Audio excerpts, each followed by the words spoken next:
Selamat pagi ibu-ibu yang dikasihi Tuhan. Pada pagi hari ini kita akan bersaat teduh sebelum kita melakukan aktivitas kita di sepanjang hari ini. Dan sebelum kita membaca dan merenungkan firman Tuhan, marilah kita bersama-sama berdoa mohon pertolongan Tuhan. Mari kita berdoa. Bapa di surga yang penuh kasih, yang senantiasa mengasihi kami, mengucap syukur terima kasih Tuhan bahwa pada pagi hari ini Bapa masih memberkati kami. Terbukti Bapa sudah memberkati, mendampingi istirahat kami sepanjang malam. Dan pagi ini Tuhan izinkan kami bangun, kami dalam kondisi sehat, semangat, penuh sukacita. Kami boleh melihat terang juga hari baru pemberian Tuhan. Bapa, sebelum kami melakukan aktivitas kami di sepanjang hari ini Bapa, kami akan membaca dan merenungkan firman-Mu. Biarpun hanya sedikit Tuhan, kami percaya Tuhan menolong kami, menuntun kami, supaya apa yang kami dengarkan pada pagi hari ini, kami renungkan, kiranya Tuhan tetap memberkati kami, dan semua seturut dengan kehendak Tuhan. Ampuni akan dosa kesalahan kami Bapa. Hanya di dalam nama Tuhan Yesus kami sudah berdoa dan mengucap syukur. Amin. Ibu-ibu yang dikasihi Tuhan, pada pagi hari ini kita akan membaca dan merenungkan firman Tuhan. Saya mengambil dari Yohanes 8, Injil Yohanes pasal 8 ayat 12 sampai 19. Dan yang akan saya baca di ayat 12, untuk ayat yang lainnya ibu-ibu bisa membaca sendiri di rumah. Demikian firman Tuhan. Akulah terang dunia, barang siapa mengikut aku, ia tidak akan berjalan dalam kegelapan, melainkan akan mempunyai terang hidup. Ya, dari bacaan yang hanya sedikit ini, dari ayat 12, saya boleh mengambil judulnya Listrik Abadi. Ibu-ibu yang dikasihi Tuhan,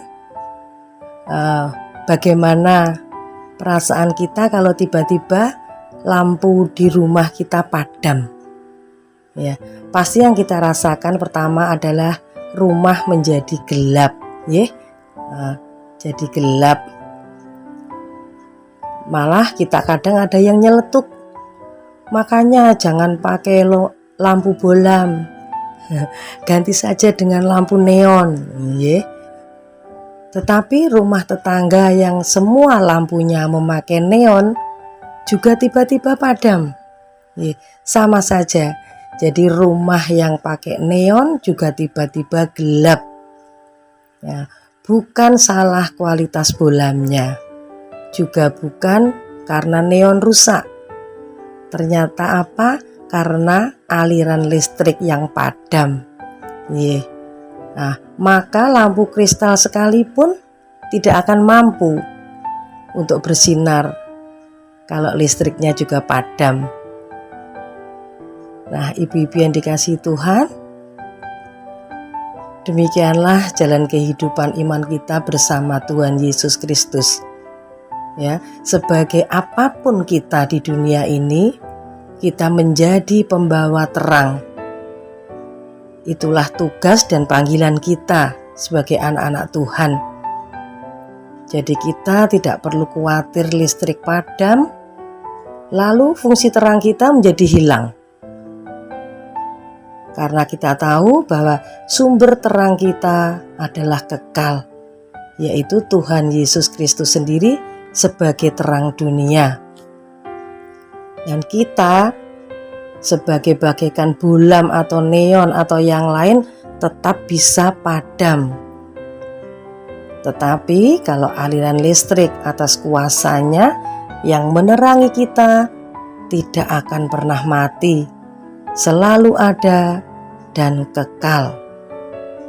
Kita yang mengikut Yesus tidak akan pernah berjalan dalam kegelapan, melainkan kita akan mempunyai terang hidup. Nah, ibu-ibu yang dikasihi Tuhan, mungkin saat ini kita tidak dapat melihat apa yang akan terjadi dalam kehidupan kita di hari-hari ke depan, minggu-minggu ke depan, atau bulan-bulan dan tahun ke depan. Mungkin saja sekarang kita masih tampak gelap gulita.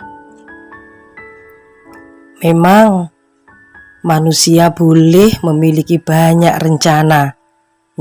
Dalam kehidupan kita memang harus punya rencana.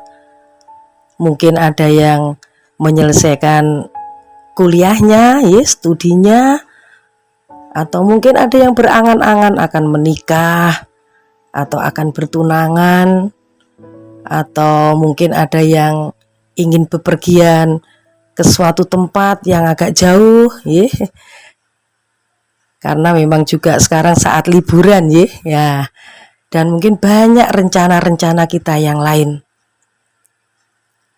Tetapi kita tidak pernah tahu apa yang akan terjadi dengan semua rencana-rencana kita ini.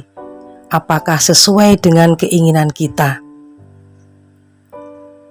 Namun lebih dari semua itu, apa saja yang akan terjadi di dalam kehidupan kita, satu hal yang sudah pasti, bahwa kita bertugas untuk membawa terang, terang Kristus. Dan kita sadar, entah kita akan sebagai lilin, atau kita sebagai lampu bolam, lampu neon, atau sekedar kita jadi cempluk, yang pakai minyak tanah, mungkin sekarang masih ada atau tidak, atau lampu kristal. Nah, kita punya tugas yang sama, yaitu sebagai pembawa terang dan mempunyai sumber listrik abadi, yang tidak pernah padam, yaitu kasih Tuhan Yesus Kristus. Itu yang senantiasa kita tanamkan dalam hati kita masing-masing, dalam diri pribadi kita masing-masing. Sikap ramah, murah hati, rendah hati, suka mengampuni, itu semua sebagian dari terang yang harus kita bagikan kepada sesama kita.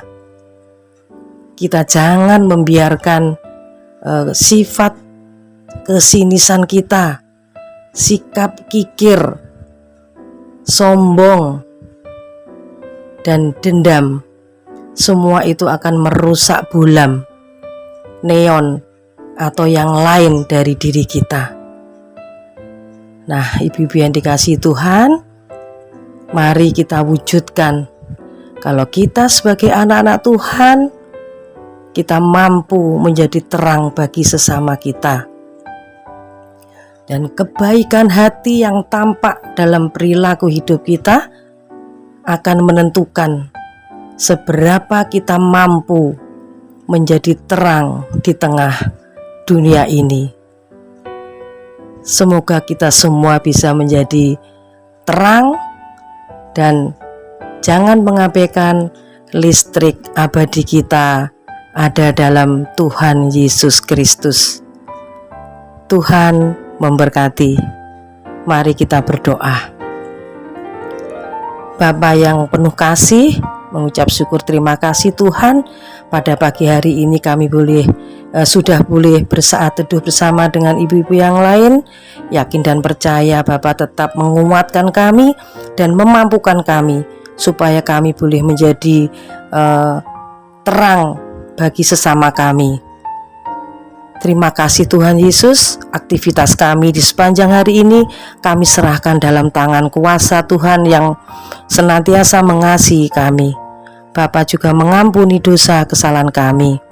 Terima kasih Bapa, hanya di dalam nama Tuhan kami Yesus Kristus sebagai sumber pertolongan kami yang hidup, kami sudah berdoa dan mengucap syukur. Haleluya, amin. Demikian ibu-ibu saat teduh kita. Selamat beraktivitas, tetap jaga kesehatan. Tuhan Yesus memberkati.